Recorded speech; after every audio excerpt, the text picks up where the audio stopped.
Hello students, आज के इस वीडियो एसपी लेक्चर में हम चैप्टर नंबर 1 से स्टार्ट करते हैं। Introduction to corporate finance.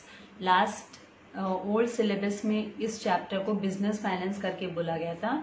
तो business finance and corporate finance एक ही है, वन एंड द सेम है। इस चैप्टर में हम कवर अप करेंगे meaning, importance, then capital requirements, जिसमें फिक्स कैपिटल के लिए रिक्वायरमेंट है, क्या वर्किंग कैपिटल के लिए रिक्वायरमेंट है, इसके बारे में डिटेल में स्टडी करेंगे।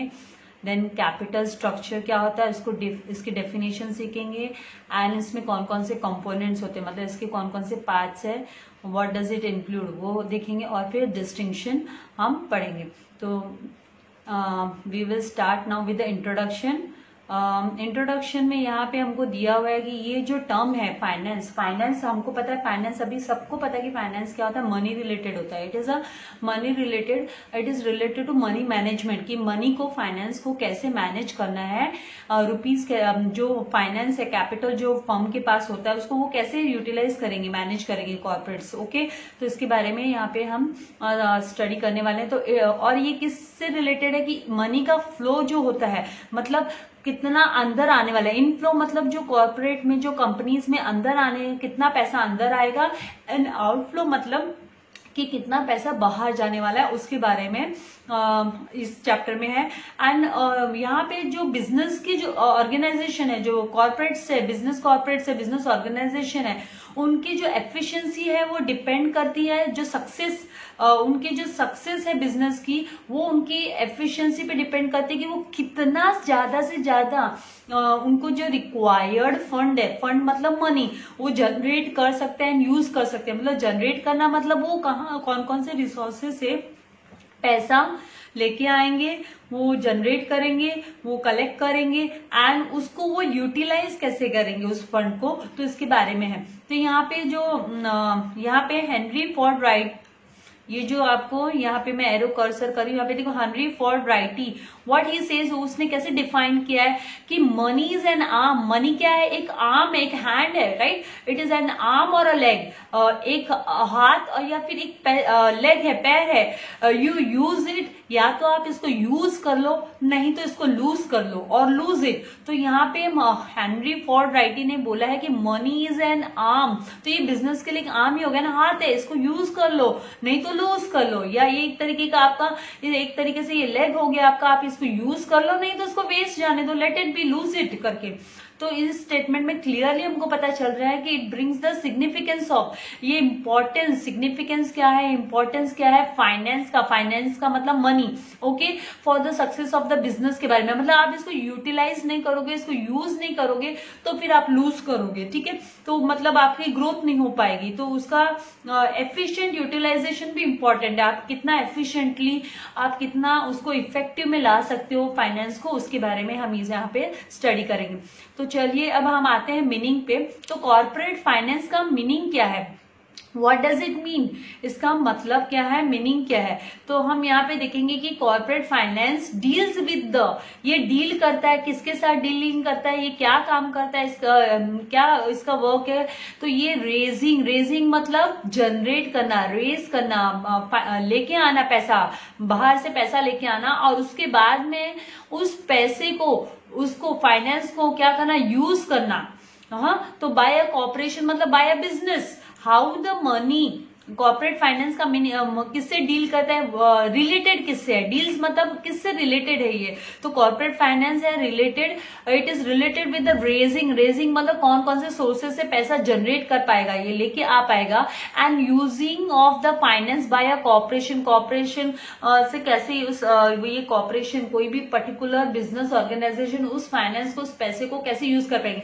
अभी यहाँ पे अगर मैं आपको बोलूं, तो मैंने एक इंट्रोडक्शन लेक्चर, जो इसका एसपी का मैंने जस्ट इंट्रोडक्टरी लेक्चर दिया था आपको, सिलेबस प्लस ये क्या है इसके बारे में। तो उसमें मैंने बोला भी था कि आपको एग्जांपल दिया था कि अभी रिसेंटली फेसबुक ने यहाँ पे 9.9% का स्टेक होल्ड किया है, कि अब कहाँ पे, रिलायंस जियो, जो पॉपुलर है, सबके हाथ में आजकल तो जियो का नेट सब यूज करते हैं, राइट। तो ये मुकेश अंबानी का जो डेप्ट है, कंपनी की जो डेप्ट है, मुकेश अंबानी ने एक तरीके से लोन व कहाँ से उसने पैसे जुटाए हुए, तो उसको वो है ना डेप्ट को 80% तक कम कर देगा। तो इस तरीके से एक तरीके से आप बोल सकते हो डीलिंग तो हुई है ना, बातचीत हुई है, तभी तो वहां से फंड रेज हुआ है। रेज होने के बाद में कहाँ पे यूज होने वाला है, मतलब उसके डेप्ट को कम कर देने वाला है करके, राइट, तो उसकी मार्केट में उसकी वैल्यू बढ़ जाएगी। तो इस तरीके से ये एग्जाम्पल से हम समझ सकते हैं कि raising and using it. Now it deals with किससे डील करता है, तो ये फाइनेंसिंग एक्टिविटी से डील करता है। मतलब इसमें कौन से एक्शंस होते हैं, क्या क्या काम होते हैं, कॉर्पोरेट फाइनेंस किससे डील करता है, किससे रिलेटेड है, तो ये फाइनेंसिंग एक्टिविटी से related. Financing means money related, okay, किसके मनी रिलेटेड, तो it is about a corporation, it is not about individual. ये इंडिविजुअल तो हम लोग माइक्रो इकोनॉमी पे पढ़ते हैं, इंडिविजुअल पर्सन का, राइट, प्राइस स्ट्रेटेजी वगैरह, ठीक है। तो यहाँ पे ये इंडिविजुअल नहीं है, कॉर्पोरेशन के, कॉर्पोरेशन बड़े बड़े बिजनेस फर्म्स के हैं, कॉर्पोरेशंस के हैं, राइट। उसके बाद में उसका कैपिटल स्ट्रक्चर के बारे में, मतलब आप कितना, मतलब ये कैपिटल स्ट्रक्चरिंग वर्ड है ना, इसका मतलब ये है कि फाइनेंस कौन कौन से सोर्सेज से होके पर्टिकुलर कंपनी का कैपिटल बना है, मतलब कौन कौन से कंपोनेंट्स है इसमें, कौन कौन से, जैसे ये डेप्ट है या प्रेफरेंस शेयर्स है या कंपनी ने ना लोन लिया है। तो इस तरीके से वो कैपिटल स्ट्रक्चरिंग हम इसकी यहाँ पे इससे डील करता है क्या, corporate finance, okay. And making investment decisions, एक बार फाइनेंस जब रेस हो जाता है, ठीक है, वो हाथ में आ गया फाइनेंस, तो उसको फाइनेंस को कैसे यूटिलाइज करना है और फिर बाद में उसको कहाँ कहाँ पे इन्वेस्ट करना है। मतलब अगर समझो कि एक एग्जांपल ले लेते हैं कि बिजनेसमैन है, उसको है ना अपने बिजनेस में परचेसिंग पावर इंक्रीज करनी है पहले। क्यों? क्योंकि परचेसिंग पावर इंक्रीज करेगा तो वो फिर सेल्स को भी इंक्रीज कर सकता है, क्योंकि उसके पास प्रोडक्शन एक्टिविटी हो जाएगी। तो उसको इन्वेस्टमेंट को कहाँ, मतलब उसको जहां पे कम लग रहा है फाइनेंस की, कौन से डिपार्टमेंट में उसके, सी कॉर्पोरेट्स की बहुत सारे डिपार्टमेंट्स होते हैं, sales department, purchase department, marketing वगैरह सब, राइट। ये ओसी में भी आपको है, ठीक है।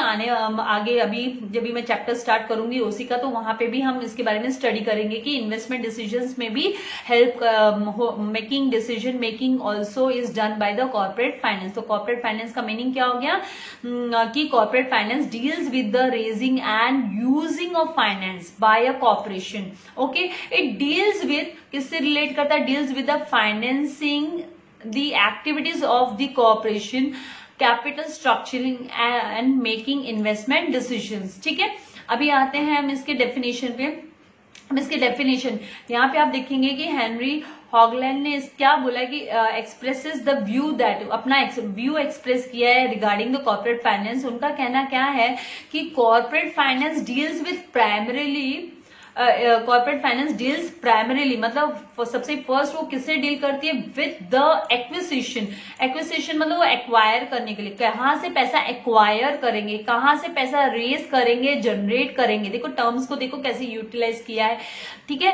एंड यूज ऑफ कैपिटल, और फिर उस कैपिटल का जो फंड जनरेट किया है मार्केट से, कैसे कहाँ से लेके आए हैं, रेज किया है, तो उसके बाद में उसको यूज कैसे करेंगे। देखो लेके आके रख देंगे तो पैसा इंक्रीज नहीं हो, मतलब कोई बिजनेस में ग्रोथ नहीं होने वाली, कोई पैसा आपको कुछ यूज नहीं देने वाला, उसका बेनिफिट प्रॉफिट नहीं देने वाला है, राइट। अगर कोई लाके अपने तिजोरी में रख देता है 10,000 रुपया, तो वो 10,000 रुपया क्या आपको कोई फायदा देने वाला है, वो उतना का 10,000 का 10,000 ही रहेगा। आप एक साल बाद भी उसको टच करोगे, देखोगे तो वो बढ़ने वाला नहीं है। लेकिन वही पैसा अगर आप, ये एग्जाम्पल मैंने जस्ट दिया आपको, वही पैसा अगर आप ले जाके बैंक्स में रख देते हो और सेविंग अकाउंट खोलते हो, तो वहां पे सर्टेन अमाउंट ऑफ इंटरेस्ट तो आपको मिल ही जाएगा। तो मतलब आप यूज कैसे कर रहे हो अपने पैसे के, आपको एक्वायर हो गया, चलो किसी ने 10,000 आपको गिफ्ट दिया, राइट, आपको गिफ्ट दिया 12th में टॉप करने के लिए, 11th में टॉप करने के लिए, सॉरी 12th तो अभी आप टॉप करोगे, तो 11th में टॉप करने के लिए आपको एक्वायर हुआ पैसा, आपको मिला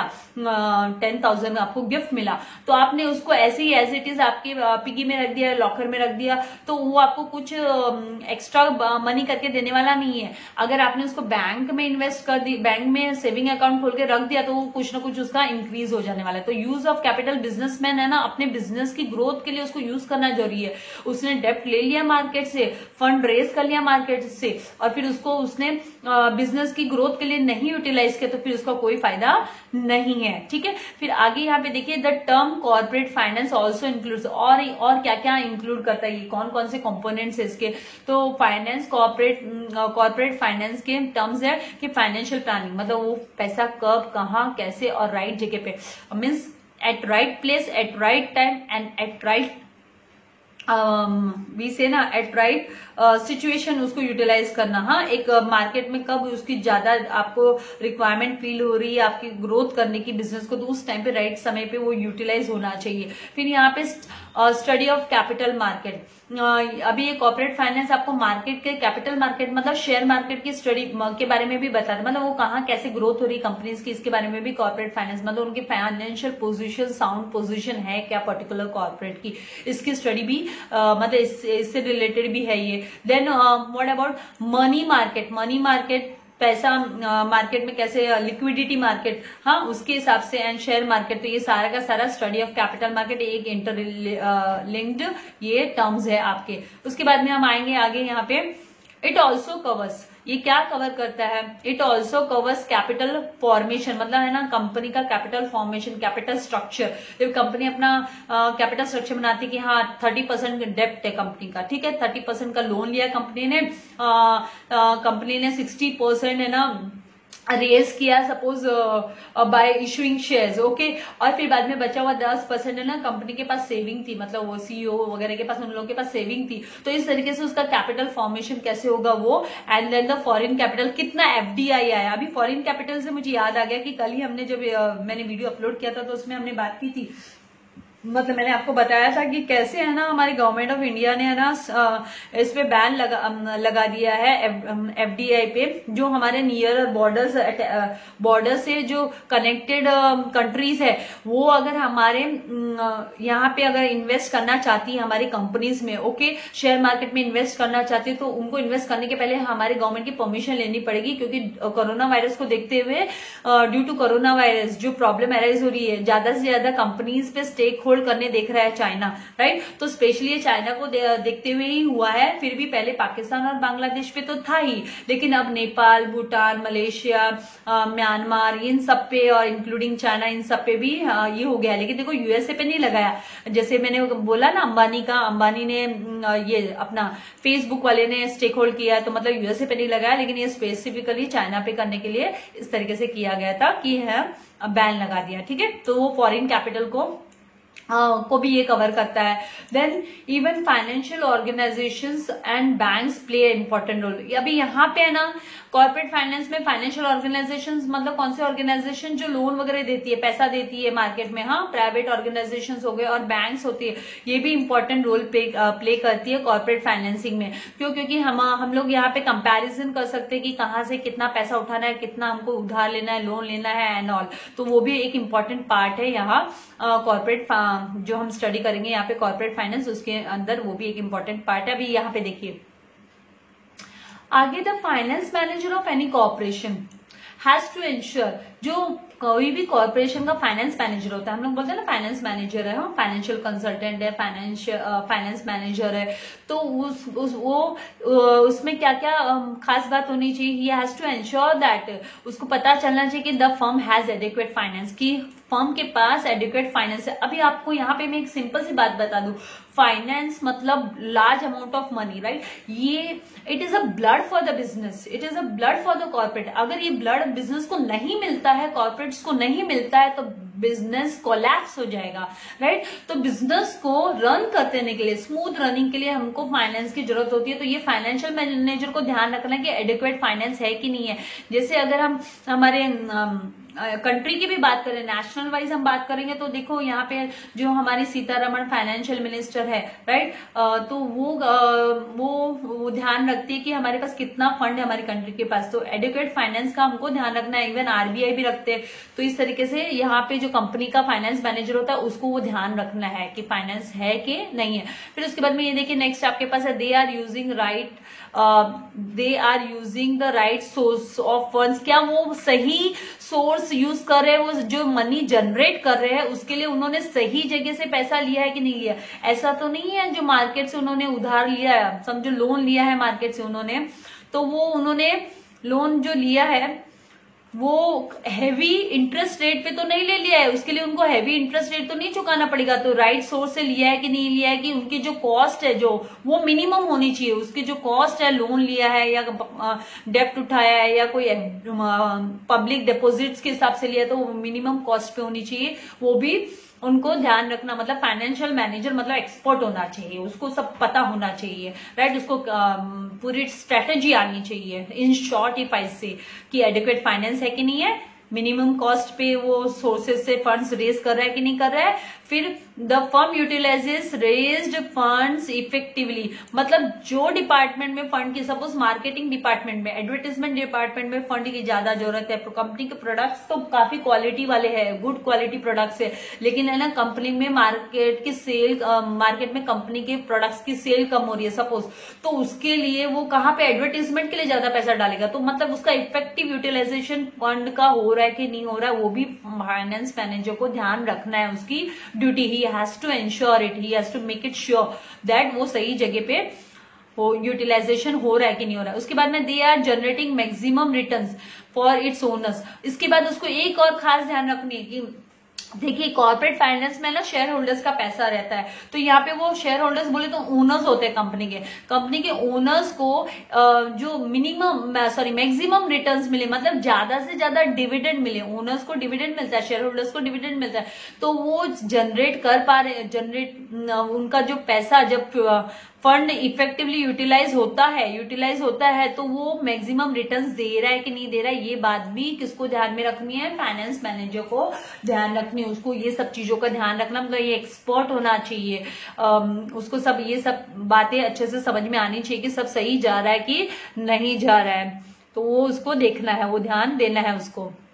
नेक्स्ट हमारा आता है डिसीजन मेकिंग। हम डिसीजन मेकिंग की बात करें तो the following two decisions are the basis of corporate finance। कोई भी corporate finance का बेस है वो, उसके ऊपर बेस्ड है कोई भी corporate का कितना अच्छा इफेक्टिवली परफॉर्म करती है। तो एक तो क्या है, फाइनेंसिंग डिसीजन, कंपनी का पहला फाइनेंसिंग डिसीजन। तो फाइनेंसिंग डिसीजन हम इसके बारे में ये पॉइंट्स बोलते बोलते मैंने काफी कुछ बोला भी है, फिर भी एक बार देख लेते हैं कि कोई भी बिजनेस फर्म है has to access to the capital market. उसको कैपिटल मार्केट मतलब उसको to fulfil its financial needs, उसको है ना बाजार से पैसा, मार्केट से पैसा उठाना ही पड़ेगा, उसको शेयर्स वगैरह भी लाने ही पड़ेंगे, डिबेंचर्स लाने ही पड़ेंगे, पब्लिक डिपॉजिट्स लाने ही पड़ेंगे।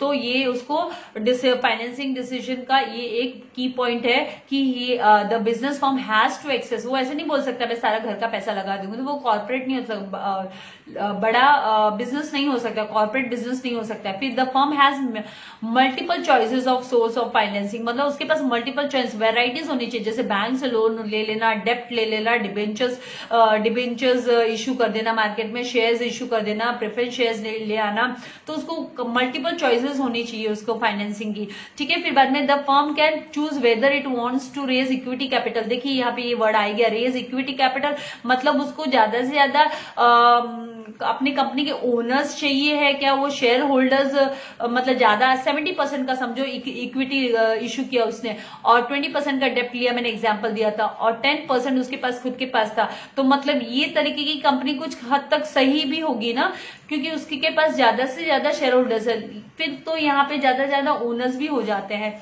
और डेप्ट कैपिटल, तो ये एक उसका डेप्ट इक्विटी कॉम्बिनेशन जो बोला जाता है, इसके बारे में और डिटेल आगे पढ़ेंगे कि डेप्ट इक्विटी कॉम्बिनेशन वो सही होना चाहिए, राइट, ठीक है। फिर यहाँ पे firm can even opt for a bank से लोन ले ले भाई थोड़ा, फिर उसको इंटरेस्ट रेट वगैरह चेक करनी है, क्रॉस चेक करना है अदर बैंक्स का भी, कहाँ पे उसको बेनिफिट मिल रहा है, कौन से बैंक कितना इंटरेस्ट चार्ज कर रही है, कौन से बैंक से कितना ज्यादा उसको बेनिफिट हो सकता है। फिर public deposits is nothing but like bank की कैसे एफडी होती है, ठीक है। तो इसी तरीके से है ना ये जो कंपनीज होती है वो भी एक है ना जस्ट डिपॉजिट्स, मतलब पब्लिक एफडी के जैसे एक डॉक्यूमेंट्स पे पूरा मेंशन डिपॉजिटरी बनाती है और मार्केट में लेके आती है अपने पब्लिक डिपॉजिट्स, और उस पे इंटरेस्ट कंपनी को लेकिन देना पड़ता है। जैसे किसी ने 10,000 का डिपॉजिट किया कंपनी में, ठीक है, डिपॉजिट्स खरीदी, पब्लिक डिपॉजिट्स खरीदी कंपनी की, तो उसके ऊपर कंपनी को कितना वो मतलब ज्यादा से ज्यादा उसको अट्रैक्ट करने के लिए फिर ज्यादा से ज्यादा उसको इंटरेस्ट भी इस पे देना पड़ता है, राइट। तो जैसे एफडी पे बैंक इंटरेस्ट देती है, उसी तरीके से इनको हाई इंटरेस्ट होता है यहाँ पे। फिर उसके डिबेंचर्स इश्यू करना, ये भी बॉन्ड्स होते हैं, ये इश्यू करके वो फंड रेज करेगी। तो ये सब उसको ऑप्शंस होने चाहिए उसके पास कंपनी के पास, फर्म के पास, ठीक है। तो फाइनेंशियल मैनेजर एंश्योर्स, ये सब कौन एंश्योर करेगा, कौन ये डिसाइड करेगा, किसके हाथ में है, किसको डिसीजन मेकिंग करना है, फाइनेंशियल मैनेजर को, that the firm is well capitalise, कि फर्म का जो कैपिटल स्ट्रक्चर है वो प्रॉपर है क्या, वेल कैपिटलाइज है कि नहीं है, they have a right amount of capital, उनके पास अच्छे से पैसा है कि नहीं है, राइट अमाउंट ऑफ पैसा, दैट इज वेल कैपिटलाइज, मतलब ज्यादा से ज्यादा उनके पास कैपिटल बिजनेस को स्मूथ रनिंग के लिए, हाँ, उसको एंश्योर करना है। ये he has to make sure that है कि नहीं है। उसके बाद में that the firm has a right combination of डेप्ट इक्विटी, ये मैं पहले से ही बात कर चुकी हूँ कि डेप्ट इक्विटी रेशियो क्या होता है, तो उसके बारे में भी उसको ध्यान रखना है। इसके बाद में आगे यहाँ पे आते हैं कि कैपिटल मार्केट इज अ, यहाँ पे जो बॉक्स में ब्लू बॉक्स में दिया हुआ है, एक मिनट जरा सा सेट कर लो, कैपिटल मार्केट, हाँ, तो यहाँ पे capital market is a market for long term, ये लॉन्ग टर्म मार्केट होता है। कैपिटल मार्केट इसको बोलते हैं लॉन्ग टर्म के लिए फंड पैसा उठाया हमने, तो ये डेप्ट इंस्ट्रूमेंट्स एंड इक्विटी शेयर्स होते हैं। ये हम पहले से बात कर चुके हैं कि डिबेंचर्स हो गए, पब्लिक डिपॉजिट्स हो गए, ठीक है। तो ये इक्विटी शेयर्स एंड इसका कॉम्बिनेशन होता है। In this market equity and डेप्ट instruments are issued, debentures issue किए जाते हैं, इक्विटी शेयर्स इशू किए जाते हैं, प्रेफरेंस शेयर्स इशू किए जाते हैं, इनकी ट्रेडिंग होती है एंड ट्रेडेड मतलब इनका बाइंग एंड सेलिंग होना। ट्रेडिंग आपने इन जनरल आपने ओसी में भी ट्रेडिंग करके ऐसे सीखा है, तो वहां पे buying and selling of goods and services, यहाँ पे कैसे है ना, शेयर्स की बाइंग एंड सेलिंग। तो ये इनकी ट्रेडिंग कहाँ पे होती है, कल हमने कवर पेज जब स्टडी कर रहे थे तो मैंने बोला था share market, BSE, NSE, right, national stock exchange, BSE, Bombay stock exchange, हमने इसकी बात की थी, नेस्डैक की, राइट। तो इस और ये ट्रेडिंग की वजह से ही तो है ना फेसबुक वाला यहाँ पे इन्वेस्टमेंट कर सका, रिलायंस जियो के शेयर्स एक्वायर करके, ठीक है। तो अभी आगे आते हैं। सेकंड पॉइंट क्या है, पहला तो फाइनेंशियल डिसीजन कि फाइनेंस कहाँ से रेज होगा, उसको फाइनेंशियल, उसका कैपिटल स्ट्रक्चर कैसा होगा, ये सब कौन डिसाइड करेगा, किसके हाथ में है, किसको एंश्योर करना है, ये कौन एंश्योर करेगा, फाइनेंशियल मैनेजर। अभी यहाँ पे इन्वेस्टमेंट डिसीजन कौन करेगा, तो once the business firm has gained access to capital means acquire कर लिया उन्होंने, कैपिटल उनको मिल गया है, पैसा उनके पास अरेंज हो गया है, तो अब उसको फाइनेंस मैनेजर को क्या करना है, अभी सेकंड डिसीजन भी उसको ही लेना है, उसको सबसे कोऑर्डिनेट करके कि कहाँ पे कितना चाहिए, किसको कितने डिपार्टमेंट में कितने की रिक्वायरमेंट है, क्या उसको सारे स्ट्रेटेजीज बनाने पड़ेंगे। He has to take decision regarding the use of the funds, और वो फंड कैसे यूज होना चाहिए, इन अ सिस्टमैटिक मैनर। वो फंड कैसे यूज होगा, सिस्टमैटिक मैनर में, उसका बेनिफिट क्या है, क्यों सिस्टमैटिक मैनर में करना है फंड को यूज, उसका यूज होना चाहिए क्यों systematic, so that it will bring maximum return for its owner. अभी उनकी जवाबदारी है ना, हर बिजनेसमैन को क्या चाहिए होता है, प्रॉफिट चाहिए होता है। तो यहाँ पे भी ओनर्स है, ओनर्स मतलब शेयर होल्डर्स है, इक्विटी शेयर होल्डर्स, वो लोग ओनर्स बोले जाते हैं, उनको हम ओनर्स बोलते हैं कंपनी के, ठीक है। तो हर एक ओनर को ज्यादा से ज्यादा रिटर्न मिल सके, मैक्सिमम रिटर्न मिल सके, वो इंश्योर करना है। इसके लिए उसे सिस्टमेटिक यूटिलाइजेशन करना होगा, फंड का सिस्टमेटिक यूटिलाइजेशन करना होगा, क्योंकि पता है आपको, इसमें हम बहुत डिटेल में पढ़ेंगे आगे जाके कि ये बेचारा ओनर है ना, यहाँ पे कोई गारंटी नहीं रहती है, इसको सबसे लास्ट में और सबको सब चुकने के बाद में, इंटरेस्ट मिलने के बाद में, प्रेफरेंस शेयर होल्डर को भी उसका इंटरेस्ट मिलने के बाद में, डिबेंचर होल्डर को उसका इंटरेस्ट मिलने के बाद में, बैंक लोन को उसका इंटरेस्ट मिलने के बाद में, लास्ट में जो बचा कुचा प्रॉफिट होता है वो ओनर्स के हिस्से में आता है। इसीलिए ये इंश्योर करना किसका काम है, फाइनेंशियल मैनेजर का। फाइनेंस मैनेजर जो है उसका काम है कि वो इंश्योर करे कि सिस्टमेटिक वे में वो फंड का यूटिलाइजेशन हो, ताकि ज्यादा से ज्यादा डिविडेंड ओनर्स को मिल सके, शेयर होल्डर्स को मिल सके।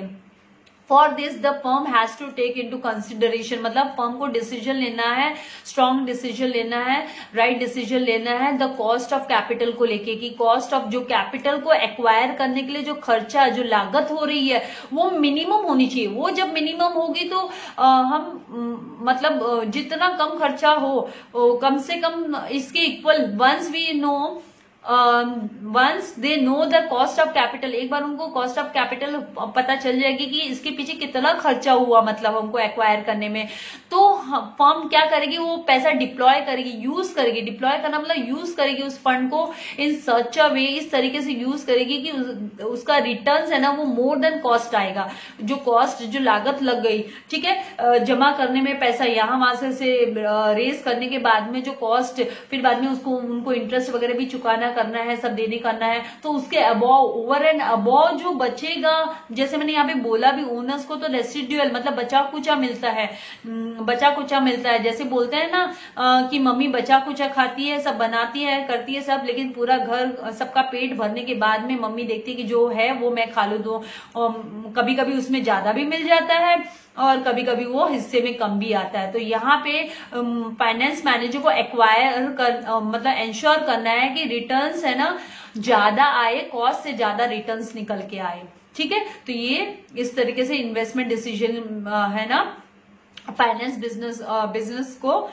बिजनेस में फाइनेंस मैनेजर को ये डिसीजन और इसके हिसाब से ही सारे डिसीजंस लेने होते हैं। तो कॉस्ट ऑफ कैपिटल मतलब minimum return expected by the investor, investor है ना मिनिमम रिटर्न एक्सपेक्ट करता है, लेकिन है ना शेयर होल्डर्स को तो उसके बाद का ना ओवर एंड अबव मिनिमम मतलब एक तरीके से कितना ले दे के वो हिसाब किताब चुकता कर सकता है, वो बेचारा ओनर तो वेट करते ही रह जाएगा ना। इसलिए ओनर को देने के लिए तो उसको इससे ज्यादा वो किस तरीके से डिप्लॉय करे, यूज करे फंड को, कि उसको ज्यादा से ज्यादा कंपनी को मिनिमम से भी ज्यादा से ज्यादा रिटर्न दे सके, किसको, शेयर होल्डर्स को, ठीक है। तो finding investments and deploying them successfully in the business is known as a very important statement this is. आप जब इसके बारे में इन्वेस्टमेंट डिसीजन के बारे में लिखोगे तो ये स्टेटमेंट को लिखना नहीं भूलना। आप याद रखना कि आपको, और ये जो ब्लू बॉक्स में दिया ये भी याद रखना कि आप ये लिखोगे तो आपका आंसर और इफेक्टिव हो जाएगा, अच्छा दिखेगा, आप पता चलेगा कि आपको वर्ड्स आते हैं, एसपी के टर्मिनोलॉजीज आपको पता है। तो फाइंडिंग इन्वेस्टमेंट फाइंड करना, एंड मतलब कहाँ से कौन कौन इन्वेस्ट करेगा हमारी कंपनी में। फाइंडिंग इन्वेस्टमेंट मतलब आप इन्वेस्ट करोगे वो बात नहीं है, यहाँ पे आपको कहाँ कौन से सोर्सेस से फंड मिलने वाला है, एंड उसको बाद में आप डिप्लॉय करोगे, deploying them successfully in the business में सक्सेसफुली उसको डिप्लॉय करोगे, यूज करोगे, is known as the investing, उसी को बोलते हैं इन्वेस्टिंग डिसीजन। आपने अपने डिसीजन में as a investing decision, right, investing decision. It is also called as, इसको कैपिटल बजटिंग भी बोलते हैं, कि आप अपने कैपिटल के बजट कैसे, जैसे फाइनेंस मिनिस्टर कैसे बजटिंग करते हैं, हमने देखा है ना कि उन्होंने बजट लेके आते हैं वो लोग, कभी इंटरिम बजट लाते हैं, कभी ईयर एंड बजट लेके आते हैं पार्लियामेंट में। ये डिसाइड होता है ना, अपनी जो अभी की करंट ये है, कौन है, निर्मला सीतारमण, तो वो डिसाइड करती है, वो भी तो बजटिंग करती है ना, कंट्री की बजटिंग, वो लार्ज अमाउंट पे हो गया। यहाँ पे अभी कंपनी तो क्या होता है कि हमारे नेशन का पार्ट है, तो यहाँ पे कैपिटल बजटिंग बोला जाता है, राइट। कंट्री के लिए भी बजटिंग आती है, इकोनॉमिक बजटिंग आती है। अभी आज का सेशन में यहीं तक ले रही हूँ, यहीं पे वाइंड अप कर रही हूँ। आप प्लीज सब्सक्राइब करना ना भूलिएगा, बेल आइकॉन पे प्रेस कीजिएगा ताकि मेरे नोटिफिकेशन आपको जल्दी से जल्दी, जैसे ही मैं वीडियो अपलोड करूं, मिलते रहे। अपने फ्रेंड्स को ज्यादा से ज्यादा रेकमेंड कीजिए। Thank you very much for watching it. God bless you all dear children.